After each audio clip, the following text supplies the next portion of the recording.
Hello dear students, आज हम 8th class की 4th poem the last bargain करेंगे, रिटन बाय रविंद्रनाथ टैगोर, जो कि रविंद्रनाथ टैगोर के द्वारा लिखी गई है।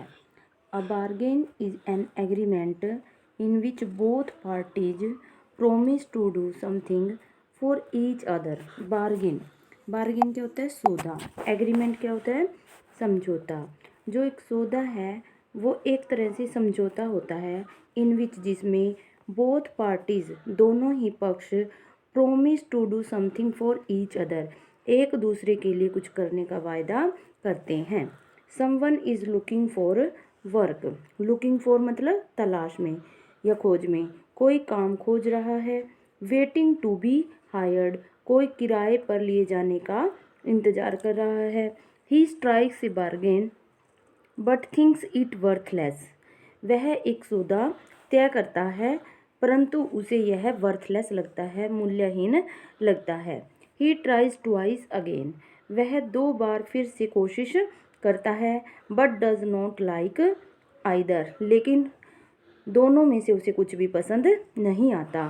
Finally in the last bargain when he is hired for nothing whatever he is happy as never before। और अंततः या अंतिम सौदे में जब उसे बिना किसी चीज़ के किराए पर लिया गया, वह इतना खुश था जितना कि पहले कभी नहीं हुआ था। What is the bargain? Bargain यानी कि सौदा क्या है? And why is it the best, और यह सबसे अच्छा क्यों है? First stanza. Come and hire me, I cried while in the morning I was walking on the stone paved road। I cried while in the morning। Come and hire me। Come मतलब आओ, and hire me और मुझे किराए पर ले लो।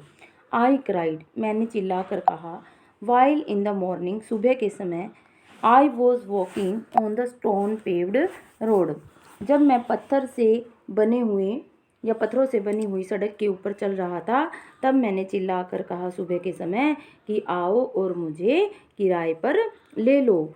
Sword in hand the king came in his chariot. Chariot होता है रथ, स्वॉर्ड होती है तलवार, और हाथ में तलवार लिए हुए रथ पर बैठकर एक राजा आया। ही हेल्ड माई हैंड, उसने मेरा हाथ पकड़ा। एंड सेड और कहा, I will hire you with my power. मैं तुम्हें अपनी शक्ति के बल पर हायर करूँगा या किराए पर लूँगा। But is power counted for not. Not मतलब नथिंग, लेकिन उसकी ताकत का भी कोई मूल्य नहीं था। And he went away in his chariot, और वो अपने रथ में बैठकर वापस चला गया। Second stanza. In the heat of the midday, the houses stood with shut door. I wandered along the crooked lane. An old man came out with his bag of gold. He pondered and said, I will hire you with my money. He weighted his coin one by one, but I turned away। In the heat of mid day, mid day होता है दोपहर, दोपहर की गर्मी में जब houses stood with shut door, सभी घरों के दरवाजे बंद थे। आई वंडर्ड अलोंग द क्रुकड लेन, क्रुकड होता है टेढ़ी मेढ़ी, मैं जब टेढ़ी मेढ़ी गली में घूम रहा था या भटक रहा था। एन ओल्ड मैन केम, एक बूढ़ा व्यक्ति आया। With his bag of gold, सोने का अपना एक बैग या थैला लेकर। ही पॉन्डर्ड, उसने सोचा। एंड सेड और कहा, I will hire you with my money, मैं तुम्हें अपने मनी के साथ या धन के साथ किराए पर लूँगा। He weighed his coin one by one, उसने एक एक करके अपने सिक्कों का वजन किया। बट आई टर्न्ड अवे, लेकिन मैंने उसे वापस भेज दिया। Third stanza. It was evening, शाम हो गई। The garden has was all a flower, जो बगीचे की बाड़ थी वो फूलों से लद गई थी। द फेयर मेड कम, एक सुंदर सी मेड युवती आई। केम आउट आई एंड सेड और कहा, I will hire you with a smile, मैं तुम्हें अपनी स्माइल के साथ, मुस्कुराहट के साथ किराए पर लूँगी। हर स्माइल पेल्ड, लेकिन उसकी स्माइल भी, मुस्कान भी जो है पेल, पीली पड़ गई, धीमी पड़ गई। एंड मेल्टेड इनटू टीयर्स, और आंसुओं में बह गई। And she went back alone into the dark, और वह अकेली ही अंधेरे में वापस चली गई। Fourth stanza, the sun glistened on the sand, सूर्य रेत के ऊपर, ग्लिसन्ड मतलब चमक रहा था। And the sea waves broke waywardly, और जो समुद्री लहरें हैं, वेवार्डली मतलब हट्टीपन में उमड़ रही थी।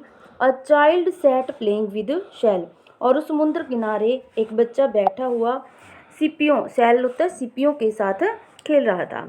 ही रेज्ड हिज हेड, उसने अपना सिर ऊपर उठाया। And seemed to know me and said I hire you with nothing, और ऐसा लगता था जैसे कि वो मुझे जानता हो, और उसने कहा आई हायर यू विद नथिंग, मैं तुम्हें मतलब किसी चीज़ के बिना ही हायर करूँगा, किराए पर लूँगा। From henceforward that bargain stuck in child's play made me a free man, और उस के बाद बच्चे के खेल में तय हुए सौदे ने मुझे चिंता मुक्त इंसान बना दिया। ठीक है बेटा, तो इस पोइम के अंदर क्या कहा गया है, क्या सार है इस पोइम का, कि जो शक्ति और धन यानी कि पावर और मनी भी जीवन में इतने महत्वपूर्ण नहीं होते हैं, इतने इम्पोर्टेंट नहीं होते हैं। वे हमें जो वास्तविक खुशी होती है ना, रियल हैप्पीनेस, वो हमें प्रदान नहीं कर सकते हैं। यहाँ तक कि जो स्माइल होती है वो भी थोड़े समय के लिए ही होती है, वे भी दुख या आंसुओं में चेंज हो जाती है। यदि कोई व्यक्ति जो वास्तव में मतलब प्रसन्न होना चाहता है ना, तो उसे एक बच्चे की तरह चिंता मुक्त होना चाहिए। ठीक है बेटा, ये थी आपकी फोर्थ पोएम।